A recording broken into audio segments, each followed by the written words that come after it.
नमस्कार दोस्तों, मैं अश्विनी कुमार पाटले आप सभी का स्वागत करता हूं हमारे YouTube channel podcast positive scene में। हमारा हर एपिसोड आपके जीवन में एक सकारात्मक बदलाव लाने का एक छोटा सा प्रयास कर रहे हैं। आज हम एक खास मेहमान से मिलाने वाले हैं जो 2005 में पुलिस आरक्षक के पद में भर्ती हुआ था और लगभग 21 साल उनकी सेवा रहा है। सर, कई ऐसे नक्सली मूवमेंट में भी सर ने अपना भूमिका निभाए हैं और लंबे समय तक आप सूरजपुर के बलरामपुर के बाद सूरजपुर में वर्तमान पोस्टिंग है। मैं ज़्यादा समय ना लेते हुए मैं सर को स्वागत अभिनंदन करता हूं सर हमारे चैनल में आपसे आपका। आपके दर्शकों को मेरा भी नमस्कार और मैं अपना परिचय देना चाहता हूं। मैं सहायक उप निरीक्षक योगेंद्र जायसवाल चौकी बसदई के प्रभारी के पद पे पदस्थ हूँ, जो जिला सूरजपुर छत्तीसगढ़ में है। अभी मैं 2 जून 2025 से मैं बसदई चौकी के प्रभारी के पद पे पदस्थ हूँ। जी। सर, मुझे आपकी जो शुरुआती पोस्टिंग था बलरामपुर, उस समय नक्सली मूवमेंट का कुछ बहुत इशू रहता है सर। ऐसे कोई नक्सली मूवमेंट के बारे में थोड़ा हमको बताएंगे? मैं आपको बता देना चाहता हूँ कि मैं 2005 आदरणीय श्री अरुणदेव गौतम सर, जो अभी वर्तमान में डीजी साहब हैं, उनके द्वारा भर्ती हूँ। और मेरे पहले प्रथम SP Shri SRP Kalluri sir थे, जो बलरामपुर ज़िले के एसपी थे, और उनके कार्यकाल में सरगुजा रेंज से नक्सलियों का खात्मा हुआ था। हम 11 अक्टूबर 2025 को बलरामपुर में ज्वाइनिंग किए और ज्वाइनिंग के बाद हम लोगों का बेसिक जो ट्रेनिंग था वो हमारा चालू हुआ पुलिस लाइन में। और कल्लूरी साहब के द्वारा सख्त ट्रेनिंग की आदेश मिला था कि नक्सली मूवमेंट में इन जवानों को लड़ना है, तो अभी से इनको मतलब बढ़िया से ट्रेनिंग। तो साहब के द्वारा दिशा निर्देश मिलने पे हम लोग को पुलिस लाइन में इंस्ट्रक्टर और बढ़िया इंस्ट्रक्टर और बढ़िया आर्मोरी पूरा सेटअप दिए थे। और हम लोग का ट्रेनिंग पूरा मतलब पुलिस ट्रेनिंग स्कूल टाइप से हम लोगों का पूरा वहाँ पुलिस लाइन में चलता था। इसके बाद फिर 2001 जनवरी 2006 को हम लोग ट्रेनिंग सेंटर गए।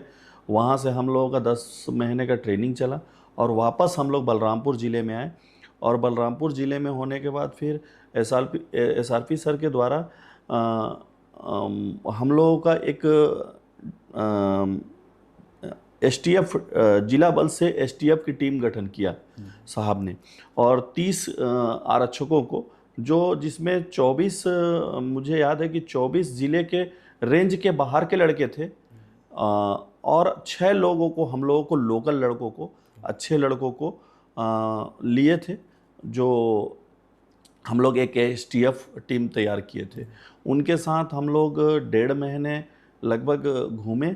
और इसके बाद एक नया थाना तिरकुंडा का उद्घाटन होना था, तो उसी STF लड़के, क्योंकि एक तिरकुंडा थाना छत्तीसगढ़ का उस समय सेटअप के रूप में सबसे बड़ा थाना का, छत्तीसगढ़ में सबसे बड़ा थाना का घोषणा किया हुआ था। वहाँ 2 TI का था और वो एक हब था, नक्सलियों का एक हब माना जाता था। आप लोगों ने सुना भी होगा कि मरमा कैंप अटैक हुआ था। वो मरमा कैंप जो है वो तिरकुंडा के अंतर्गत में था, जहाँ 200 नक्सलियों ने कैंप में अटैक किया था और हमारे जवानों ने बहुत मुंहतोड़ जवाब दिया और उन 200 नक्सलियों को मतलब बैकफुट होना पड़ा। जी। हाँ, तो वो दौर में हम लोगों ने फिर वहाँ से हमारे SP साहब, हमारा पहला पोस्टिंग सामरी, हमारे 3-4 लड़के हम लोग जो साथ के दोस्त लोग थे ट्रेनिंग, इसके बाद हम लोगों का पोस्टिंग सामरी में किए। जी।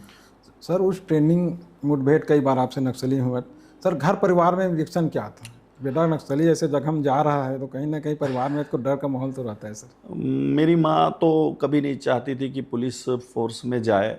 हम लोग 4 भाई जरूर हैं, बट माँ नहीं चाहती थी कि पुलिस में, क्योंकि नक्सली गतिविधियाँ हमारे बलरामपुर ज़िले में पूरा नक्सली गतिविधि हावी था और शहरों तक नक्सली का मूवमेंट होना चालू हो गया था। यहाँ तक कि हमारा एक वाड्रफ नगर गांव है, और वाड्रफ नगर अभी नगर पंचायत हो गया, पहले पंचायत था। तो उससे 2 किलोमीटर बाजू में एक रचकेता है, वहाँ भी हम लोग का गांव है। तो वहाँ मेन रोड तक हमारे घर तक नक्सली आते थे। तो नक्सली लोग पूछते थे कि आपके 4 लड़के हैं, तो मेरी माँ डर के मारे बोल देती थी कि नहीं, वो जो बीच वाला लड़का है वो मेरा अंबिकापुर पढ़ता है, नहीं आता है घर। तो ऐसे मूवमेंट थी। तो माँ हमारी कभी नहीं चाहती थी कि पुलिस विभाग में जाए, लेकिन मेरा इच्छा था मैं फोर्स में जाऊं करके। फोर्स में किसी कारणवश मेरी नहीं हो पाई, तो मैं पुलिस विभाग 2005 में ज्वाइनिंग करके और सामरी जैसे क्षेत्र में नौकरी किया। फिर 2008 में विधानसभा लोकसभा चुनाव था 8-9 में, तो वहाँ रामचंद्रपुर थाना में मेरी पोस्टिंग थी। और उस समय हमारे थाना क्षेत्र में सबसे ज़्यादा नक्सली वारदातों की घटना हुई। पुलिस के साथ नक्सलियों की मुठभेड़ की कहे तो वो, फिर हमारे वरिष्ठ अधिकारी उस समय भरत सिंह साहब थे और हमारे एसपी श्री बद्रीनारायण मीणा साहब थे। वो नक्सली के एम्बुश में फंसे थे। अच्छा। और उनको गोली भी लगी थी। जी। ये छत्तीसगढ़ का पहला ऐसा घटना था जो इतने बड़े अधिकारी उस नक्सली एम्बुश में फंसे थे। और हमारे जो एसटीएफ जो थे, बगेरा के एसटीएफ जवान थे और एंटी लैंड माइंस था, उसके वजह से हम लोगों ने मतलब हमारे जो जवान थे एसटीएफ के, वो सेफली उनको जितना हो सके उनको मदद करके निकाल पाए। तो कोई बड़ी घटना उस समय ना हो पाया। हालांकि उस वारदात के बाद भरत सिंह साहब का तबीयत वगैरह काफ़ी दिन तक ख़राब था, बट उसके अलावा अन्य और कोई मतलब कैजुअलिटी नहीं हुआ। सर, आज के समय में पुलिस के लिए सबसे बड़ी चुनौती क्या है सर? आज के डेट में पुलिस के लिए सबसे बड़ी चुनौती है सोशल मीडिया और नशा और यातायात। जो स्टंटबाज, जो हमारे नवयुवक लड़के हैं स्टंटबाज करते हैं, गाड़ी चलाते समय मोबाइल में यूज करते हैं। और हमारी जो बहन बेटी हैं वो भी एक स्कूटी में 3 बैठेंगे और 3 बैठे, इसके बाद 3 के तीनों मोबाइल में, कोई मोबाइल में देख रहा है, कोई मोबाइल में दोनों कानों में हेडफोन लगा रहे हैं। उसके बाद फिर हेलमेट नहीं लगाना, फिर कार चलाते समय सीट बेल्ट नहीं लगाना, फिर जो आपके माल वाहकों में सवारी बैठाना। ये एक्सीडेंट बहुत बड़ा एक चुनौती है हमारे पुलिस विभाग के लिए। फिर जो हमारे नवयुवक लड़के हैं वो सूखे नशे की ओर जो बढ़ रहे हैं कदम, वो एक बहुत बड़ा हमारे समाज में दुरुपयोग है और पुलिस के लिए एक बहुत बड़ा चैलेंजिंग है। क्योंकि ये ऐसा लत है कि ऐसे लत की वजह से चोरियां बहुत बढ़ रही हैं। घर में जो घर की हिंसक हैं वो सब बढ़ रहा है। और पकड़ पाना ये मुश्किल होता है कि जब तक रिकवर ना हो, क्योंकि अभी ई साक्ष्य का ज़माना है। जब तक आप जब्त नहीं करेंगे, जब तक आपके पास पर्याप्त एविडेंस नहीं होगा, तब तक आप किसी को चालान नहीं कर सकते। जब तक माल नहीं मिल रहा है आप उनके खिलाफ कुछ कर नहीं सकते। सुनने में बहुत आता है कि फलाने बेच रहा है, ढिकाने बेच रहा है, बट जब तक आप रिकवर नहीं करेंगे उसके विरुद्ध कार्रवाई कैसे करेंगे। सर, एक सहायक उप निरीक्षक का जी, थाने में पोस्टिंग रहता है सर, ऐसे क्या बड़ा केस होता है जिसमें आप विवेचक रूप में आप जाते हैं? ऐसे कोई शिकायत आया या टीआई साहब आप अगर उसके नीचे में हैं तो टीआई साहब ऐसे कोई ऐसे मेजर केस जिस पे आप जांच विवेचना कहते तो किस टाइप का रहता है सर? सहायक उप निरीक्षक का कार्य कैसा रहता है? मैं आपको बता देना चाहता हूँ, जैसे पुलिस विभाग का आरक्षक एक विभाग का बहुत बड़ा कड़ी है, वैसे एक एएसआई जो है पुलिस विभाग का विवेचना का एक बहुत बड़ा कड़ी है। और अभी जैसे नए कानूनों में जैसे आ गए हैं कि बहुत सारे मामलों को सब इंस्पेक्टर से ऊंचे अधिकारी विवेचना करेंगे, लेकिन पहले ऐसा नहीं रहता था। थाने के जितने काम होता था वो सब एएसआई ही करते थे, चाहे वो मर्डर हो, 376 हो, भला ही हमारे थाना प्रभारी महोदय जो लोग रहते थे उनके तरफ से होता था, लेकिन करते सारे एएसआई ही थे। अभी के डेट में कुछ कामों में ये हो गया कि नहीं, सब इंस्पेक्टर ही करेंगे और सब इंस्पेक्टर से ऊंचा करेंगे। जैसे आईटी एक्ट हो गया, फास्को एक्ट का ये सब मामला हो गया। अब हम लोग क्या है कि एक चौकी प्रभारी के बतौर अभी के डेट में हम लोग विवेचना कर लेते हैं। अगर वही हम थाने में, अगर हम थाना प्रभारी के अंडर में अगर काम करेंगे तो ये सब विवेचना नहीं हमको करना है। हाँ, विवेचना ये बड़े अधिकारी ही करेंगे, हम लोग नहीं करेंगे। और पहले थाने के पूरा काम, अधिकतर विवेचना 90% वही एएसआई ही करते थे। सर आज के दौर में भी सर लोग थाना पुलिस जाने से कतराते हैं, खास करके ग्रामीण क्षेत्र के लोग। उसका वजह क्या है सर? इसको कैसे समाप्त किया जा सकता है आपके हिसाब से? क्योंकि अभी भी लोगों में भय है सर पुलिस का। हाँ, इस संबंध में जैसे हमारे वरिष्ठ अधिकारियों का दिशा निर्देश प्राप्त होता है और पुलिस और समाज के बीच में एक अच्छे संबंध होने के लिए गांव-गांव में जो एक चलित थाना लगाया जा रहा है, जागरूकता का अभियान किया जा रहा है, तो वो क्या है, सीधा गांव में हम लोग बैठ रहे हैं, गांव में लोगों से संवाद कर रहे हैं। पहले था, अब ऐसी स्थिति नहीं है। अब अधिकतर लोग पुलिस से जुड़ रहे हैं, पुलिस के कार्य से प्रभावित हो रहे हैं। कुछ ऐसे लोग हैं जो सोशल मीडिया के जरिए पुलिस की निगेटिव चीज़ों को ज़्यादा परोस देते हैं। और मैं ऐसा भी नहीं कह सकता कि कुछ गलत नहीं होंगे।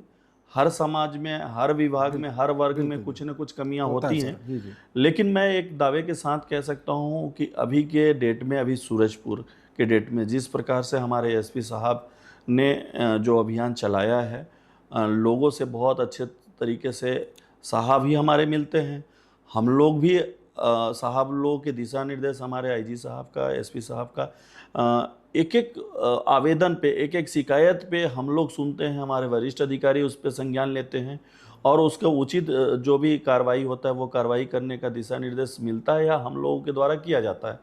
हम अभी के डेट में वो दौर चला गया कि जो पुलिस से लोग डरते थे, अब धीरे धीरे पुलिस को अपना मित्र मान रहे हैं और लोग खुल के एक दूसरे का सहयोग कर रहे हैं।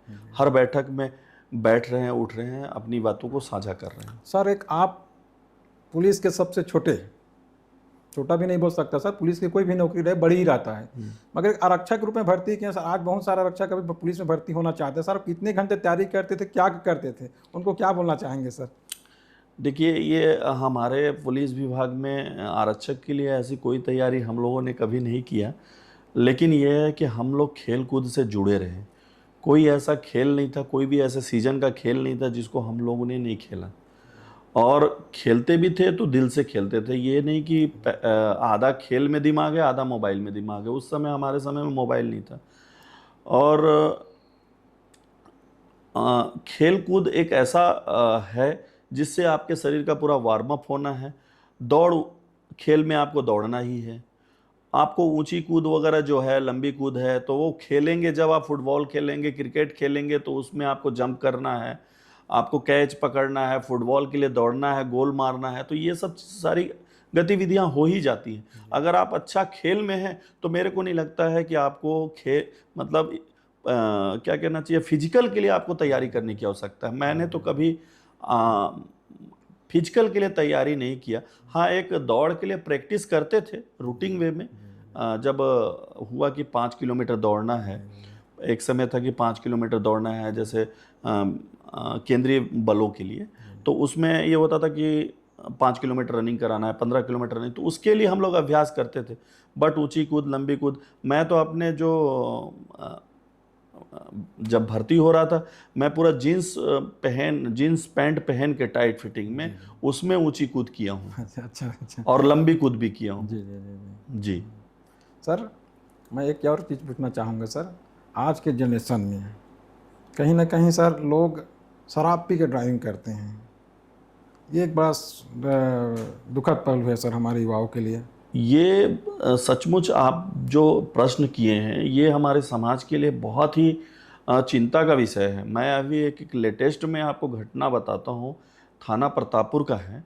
और वो प्रतापपुर में एक ट्रक कार को एक्सीडेंट कर दिया, और जनरली एक्सीडेंट करने के बाद ड्राइवर गाड़ी को छोड़ के भाग जाता है। अब कार को कितना चोट लगा, कितना क्या कैजुअल्टी हुआ, मैं इसके बारे में नहीं बता पाऊंगा, क्योंकि मैं देखा नहीं हूँ। मैं जैसा सुना हूँ और जो सोशल मीडिया के माध्यम से मेरे तक जानकारी प्राप्त हुई है। अब वो ड्राइवर छोड़ के भाग जाता है और कुछ देर के बाद 4 युवा लड़के एक मोटरसाइकिल में आते हैं और ट्रक में पीछे से ठोकर मार देते हैं। ठोकर मार देने के बाद इतना ठोकर जबरदस्त होता है कि मौके पे 3 लोग की मृत्यु हो जाती है। अब आप समझ सकते हैं कि अगर एक मोटरसाइकिल चला रहा है, 4 लोग बैठे हैं और एक ट्रक में पीछे से ले जाके मारना और 3 लोगों की कैजुअलिटी तत्काल हो जाना, और चौथा भी शायद तक मैं जैसा सुन पा रहा हूँ, कंफर्म नहीं बोल पाऊंगा, कि वो भी हॉस्पिटल में इलाज के दौरान में दम तोड़ दिया। तो मैं ये पूछना चाहता हूँ या मैं आपको ये माध्यम इस चैनल के माध्यम से बताना चाहता हूँ कि ऐसी क्या परिस्थिति थी कि गाड़ी इतना स्पीड मोटरसाइकिल चलाना पड़ा? ऐसी क्या परिस्थिति थी कि एक मोटरसाइकिल में 4 लोगों को सफर करना पड़ा? ऐसी क्या परिस्थिति थी कि हेलमेट आप नहीं लगा पाए? क्या वो लड़के ड्रिंक किए हुए थे? मैं उसकी पुष्टि नहीं कर सकता, मैं ना वहां पे मौके पे था। अगर मैं मौके पे होता तो मैं आपके चैनल के माध्यम से बोलता कि वो नशे के हालत में थे, और नहीं है तो मैं उसको पुष्टि नहीं कर सकता कि मैं वो नशे में थे। लेकिन जैसा मैं सुना हूं वैसा मुझे पता चला कि वो लड़के भी नशे में थे, जैसा मुझे लोग बताया। मैं कंफर्म इसको नहीं दावा कर सकता हूं। अब ये बताइए, इतनी बड़ी घटना एक छोटी सी लापरवाही की वजह से, ट्रक पहले से खड़ा था। आपको इतना होना चाहिए कि कौन सी गाड़ी रोड में खड़ी है, नहीं खड़ी है, आप किस प्रकार से गाड़ी चला रहे हैं, कितना स्पीड में चलाना है, कैसे जगह पे कितना स्पीड होना चाहिए। आप हेलमेट लगाए होते, 2 सवारी हुए होते, हेलमेट लगाए होते, तो क्या ये दुर्घटना होती? बिल्कुल नहीं होता सर। जिस घर का चिराग बुझ गया वो चिराग वापस आएगा? नहीं आएगा। सर, महिलाओं बच्चों के लिए, महिलाएं समेत अपराध शिकायत के लिए आते हैं सर, उसके लिए पुलिस अभी क्या वर्तमान में क्या लेटेस्ट है सर? नए कानून में क्या क्या भी नोटिफाई हुआ है सर अभी महिलाओं बच्चों की सुरक्षा को लेकर? महिला सुरक्षाओं के बच्चों को लेकर वरिष्ठ अधिकारियों के द्वारा एक महिला डेस्क का गठन किया गया है। हर थाने चौकी में आपको महिला अधिकारी मिलेंगी। प्रथम जो भी महिला और बालक घटना से संबंधित चीज़ों को बताएंगे, उनको सबसे पहले सुनते हैं हमारे महिला डेस्क अधिकारी। वो इसके बाद जो वास्तविक स्थिति होती है वो प्रभारियों को अवगत कराते हैं। अगर हमारे थाने या चौकी में अगर महिला पुलिस अधिकारी हैं, सब इंस्पेक्टर या एएसआई से ऊपर, तो उनके अपराध की कायमी उन्हीं के द्वारा की जाती है। अगर वो नहीं है, महिला पुलिस अधिकारी हेड कांस्टेबल तक हैं, तो उस संबंधित थाना प्रभारी या चौकी प्रभारी महिला परामर्श केंद्र है वहाँ भेजेंगे उनकी सुनवाई के लिए, एफआईआर के लिए, या जैसे मेरा चौकी है तो मैं थाने को भेजता हूँ। वहाँ थाने में महिला पुलिस अधिकारी हैं, वो उनकी फिर से बातों को सुनेंगी और उसके तथ्य के आधार पे एफआईआर होगा। एफआईआर होने के बाद उनका मेडिकल उडिकल जो भी होता है, और बच्चों महिलाओं से संबंधित जो हैं वो उनके नाम, पते, उनके पिता का नाम सब गोपनीय रखा जाता है। एफआईआर में उसका उल्लेख नहीं किया जाता है। शासन पास्को एक्ट के तहत पूरे नियमों को पालन किया जा रहा है। चलिए सर, बहुत अच्छा लगा आपसे बात करके। सर, मैं चाहता हूं हमारे चैनल के माध्यम से सर, अगर कोई अपने मम्मी पापा को कुछ अगर संदेश इस चैनल के माध्यम देना चाहते हैं सर, या मित्रों दोस्तों को, तो कुछ बता सकते हैं सर? क्योंकि ऐसे कई बार ऐसे मौके लगते हैं सर जहां पर हम लोग बोल नहीं पाते, या हम लोग बोलना चाहते हैं कभी बोल नहीं पाते, मौका नहीं लगता। सर, मौका है, कुछ बोलना चाहेंगे या परिवार के लिए, अपनी धर्मपत्नी के लिए सर? क्योंकि उनके सपोर्ट के बगैर यहाँ तक पहुँचना तो कठिन रहता ही है सर।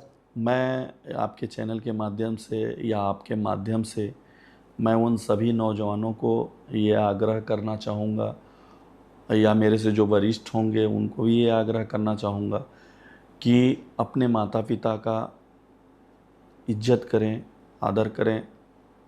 वो कब तक हैं, वो कब तक रहेंगे, इसका कोई गारंटी नहीं है। आपको जितना भी मौका मिले आप उनका सेवा करें, उनका इज्जत करें। अभी के डेट में मेरे माता और मेरे पिता दोनों नहीं हैं, और ये बहुत दुखद है मेरे साथ कि जब इस मुकाम में हूँ तो मेरे साथ मेरे माता पिता नहीं हैं, और इस पल को देखने के लिए मेरी माता और मेरे पिताजी बहुत उत्सुकता थे। और मैं सभी इस चैनल के माध्यम से ये बोलना चाहूँगा अपने नौजवान भाइयों को कि हम पुलिस विभाग में नौकरी कर रहे हैं, हमारे साथ सिर्फ एक व्यक्ति नौकरी नहीं करता। जब मेरी माँ बीमार थी, कोरोना काल का समय था, छुट्टी बैंड थी, और उस समय इलाज के लिए मेरी माँ रांची में, मैं भेजा था माँ को इलाज के लिए, और इलाज के दौरान ही मेरी माँ डेथ कर गई। मेरे पिताजी पिछले साल डेथ किए। वो तो काफ़ी दिनों से बीमार थे, बट माँ का ऐसा स्थिति नहीं था कि वो डेथ करेंगी। हम पुलिस विभाग में ज़रूर हैं, लेकिन मेरे साथ पुलिस विभाग में मेरे साथ नौकरी करने के साथ साथ मेरी वाइफ भी मेरी नौकरी करती है, और मेरे बच्चे भी नौकरी कर रहे हैं पुलिस विभाग का। वो देखने में लगता है कि सिर्फ मैं कर रहा हूँ, बट ऐसा नहीं है। मेरी बिटिया का यहाँ नवोदय में पढ़ रही है, इस साल 10th है, तो उसका एडमिशन हुआ तो ऐसा समय होता था कि मैं महीने में 2 बार मिलना होता था, 1 बार संडे को। तो ऐसा भी स्थिति होता था कि मैं नहीं आ पाता था, तो वाइफ आती थी। तो अब ये कह लिए मेरी बच्ची भी उस दौर से गुजरी कि पापा को पुलिस विभाग में नौकरी करते हुए छुट्टी नहीं मिला। अगर वही मैं दूसरे विभाग में होता तो संडे को छुट्टी मिलती और मैं अपनी बच्ची से मिल पाते हैं महीने में 1 दिन। लेकिन वो भी नहीं होता था, कभी कभी। ऐसा नहीं है कि हमेशा होता था, कभी कभी ऐसा होता था। बाकी अधिकारी से ऐसा या कुछ काम लेके आते थे तो काम भी कर लिए और मिलना भी हो जाता था। हर महीने तो छुट्टी ले नहीं सकते। तो ये परिस्थिति होता है। जब आप रात को गश्त निकलिए तो आपकी वाइफ दरवाज़ा बंद करेगी। जब आप गश्त करके आइए तो आपकी वाइफ दरवाज़ा रात को 4 बजे हो, 2 बजे हो, 3 बजे हो, कभी भी इमरजेंसी में जाना होता है, आना होता है, तो उस समय आपकी वाइफ, आप खाना 12 बजे 1 बजे जब भी आ रहे हो, खाना आपको खाना है तो वाइफ बना के खिलाती है। तो आप ये समझ सकते हैं कि आपकी पत्नी भी आपके साथ जॉब कर रही है। हर एक पुलिस वाले के साथ उसकी पत्नी जॉब कर रही है। उसके अलावा आप कहीं भी रिश्तेदारों में कहीं भी कोई कार्य प्रयोजन होता है तो इन मौके पे छुट्टी नहीं मिल पाता है, कि भाई थाने और चौकी की परिस्थितियां अलग अलग होती हैं। कभी लाइन ऑर्डर का स्थिति होता है, कभी कुछ ही स्थिति होता है, तो हर समय छुट्टी नहीं मिल पाता है। ये हमेशा छुट्टी मिल पाए ये भी संभव नहीं है। तो ऐसे परिस्थितियों में हम रिश्तेदारों के यहाँ भी नहीं जा पाते हैं। तो मैं कुल मिला के ये कहना चाहता हूँ कि एक पुलिस वाला नौकरी करता है, बट उसके साथ पूरे उसके परिवार और रिश्तेदार साथ में नौकरी करता है, और उस नियम कानून के साथ बंधा हुआ होता है और उसको वो फॉलो करके चलता है। बहुत सारी पुलिस विभाग के नौकरी करने में कठिनाइयाँ आती हैं, और उस कठिनाइयों का सामना पूरा परिवार करता है, और पुलिस वाला तो जो करता है वो करता ही है। वो तो जानता है कि मुझे ये परिस्थिति, हर परिस्थिति में मुझे लड़ना है और मुझे ये नियम और कानून को पालन करना है। जी जी जी। चलिए सर, काफ़ी अच्छा लगा आपसे बात करके। मैं सभी दर्शकों को बताना चाहूँगा, सर एक छोटे से पुलिस आरक्षक के रूप में भर्ती हुए थे। हमारे प्राउड महसूस करने वाली बात है कि आज सर एक सहायक उप निरीक्षक जैसे पदों में पदस्थ हैं, वर्तमान में सेवाएं दे रहे हैं। सर हम चाहते हैं हमारे चैनल के थ्रू आने वाले समय में सर अब जब भी हम आपसे मिले, आपके कंधे में 2 सितार रहे। आज का एपिसोड अगर हमारे दर्शकों को पसंद आया हो तो मैं चाहूँगा ज़्यादा से ज़्यादा हमारे चैनल को लाइक करें, सब्सक्राइब करें, कमेंट करके बताएं। हम फिर मिलेंगे आपके साथ एक नए जोश में, नए उमंग और नए एक खास मेहमान से। तब तक सभी आप हमारे चैनल में बने रहिए दोस्तों।